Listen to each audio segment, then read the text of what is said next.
Welcome to Skill Lift Education Episode 2. ඔයාට හරියටම trading වලින් ප්‍රොෆිට් කරන්න නම් හරි එන්ට්‍රි එක ගන්න ඕනේ.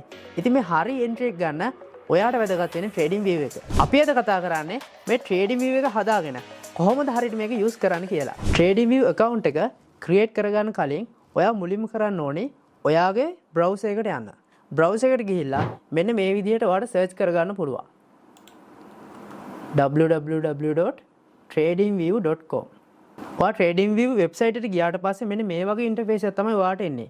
මෙතනදී බලන්න දකුණු පැත්තේ උඩ කෙළවර ඔයාට පේනවා මෙන්න මේ වගේ අයිකන් එකක්. මේ අයිකන් එක සිලෙක්ට් කරාට පස්සේ ඔයාට sign in option එක පේනවා.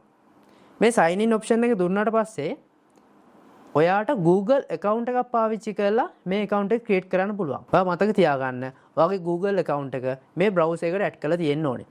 මේ browser එකට add කරපු Google account එක හරහා ඔයාට පුළුවන් හරිම ලේසියෙන් මේ විදිහට සිලෙක්ට් කරලා ඔයාගේ TradingView account එක create කරගන්න. TradingView account එක create කරගන්න යද්දී ඔයාගේ Google account එක දුන්නාම මෙන්න මේ විදිහට ඔයාට notification දෙකක් on කරන්න තියෙනවා. මේ notification දෙකම on කරන්න. on කරාට පස්සේ ඔයාට පුළුවන් next button එක දීලා ඔයාගේ account එක මේ විදිහට create කරගන්න. account එක create කරගත්තට පස්සේ ඔයාගේ නමට අදාළ පළවෙනි අකුර මෙතන දකුණු පැත්තේ ඉහළින් ඔයාලට පෙන්නනවා. ඒ වගේම තමයි ඔයාට බලන්න පුළුවන් මේ වෙලාවේ මාකට් එකේ වැඩිපුරම කට්ටිය බලන coins ටික දකුණු පැත්තේ ඔයාලට පෙන්නනවා. මෙතනදී බලන්න TradingView වෙබ්සයිට් එකේදී ඔයාට වම් පැත්තේ ඉහළ කෙළවර මෙන්න මේ search bar එකක් තියෙනවා. මේ search bar එකේදී ඔයාලට කැමති coin එකක් තෝරගන්න සහ කැමති coin එකක් search කරලා select කරගන්න පුළුවන්. අපි මෙතනදී Bitcoin තෝරලා බලමු. ඒ Bitcoin එකේ මාකට් එක මොන වගේද තියෙන්නේ කියලා. හැබැයි මතක තියාගන්න ඔයා Binance exchange එක පාවිච්චි කරනවා නම් ඔයා අනිවාර්යයෙන් මේ Binance logo එක තියෙන coin එක තමයි තෝරගන්න ඕනේ. ඔයා ප්‍රථම වතාවට TradingView පාවිච්චි කරනවා නම් ඔයාට බලා ගන්න පුළුවන් මෙන්න මේ වගේ market එක chart එක. ඒතකොට මේ chart එකේදී කොළ පාටින් ඔයාට පෙන්නනවා market එක up වෙච්ච candle. ඒ කියන්නේ market එකේ මිල ඉහළ ගියපු අවස්ථාව. ඒ වගේම රතු පාටින් පෙන්නනවා market එක down වෙච්ච candle. ඒ කියන්නේ market එකේ මිල පහළ ගියපු අවස්ථාව. එතකොට මෙතනදී ඔයා වම් පැත්තේ ඔයාට ට්‍රේඩින් view එක පාවිච්චි කරන්න පුළුවන් සම්පූර්ණ tool box එක පෙන්නනවා. එතකොට ඔයා market එක technically analyze කරනකොට මෙන්න මේ tool box එක හරහා තමයි market එක analyze කරන්න පුළුවන්. එතකොට මේ ට්‍රේඩින් view එක තුලදී ඔයාට මේ tool ටික පාවිච්චි කරලා මේකේ market එක මොන වගේ පැත්තකටද යන්නේ මොන වගේ දිශානතියකටද යන්නේ කියලා ඔයාට තීරණය කරන්න පුළුවන්. එතකොට මේ ට්‍රේඩින් view එක තුලදී මෙන්න මේ time frames තියෙනවා. එතකොට මේ time frame වලින් ඔයා analyze කරන්නේ හරියටම මොන time frame එකේද?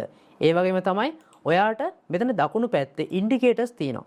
market එක පිළිබඳව කොහොමද indicators පාවිච්චි කරලා ඔයාට market එක analyze කරන්නේ. එතකොට මේ වගේ මොන indicators ද ඔයාට free හම්බෙන්නේ? මොන indicators ද ඔයාට මිලදී ගන්න ඕනේ? එතකොට අත්‍යවශ්‍ය indicators මොනවාද? සහ මෙන්න මේ tool box එක තුලදී ඔයාට market එකේ structure එක හොයාගන්නේ කොහොමද?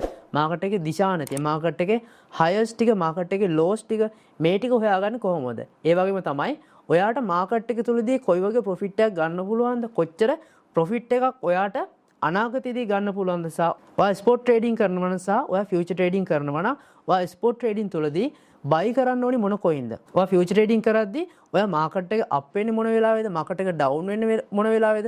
එතකොට trading view එක හරියටම කොහොමද පාවිච්චි කරන්නේ සහ ඔයා trade කරද්දී මොනවාද ඔයාට අවශ්‍ය වෙන සම්පූර්ණ knowledge එක අපි crypto lab මගින් ගෙනෙන crypto trading guide පාඨමාලාව හරහා සම්පූර්ණයෙන්ම ඔයත් එක්ක කතා කරනවා. ඔයාට trading view එක සම්බන්ධයෙන් මොන හරි ගැටලු තියෙනවද?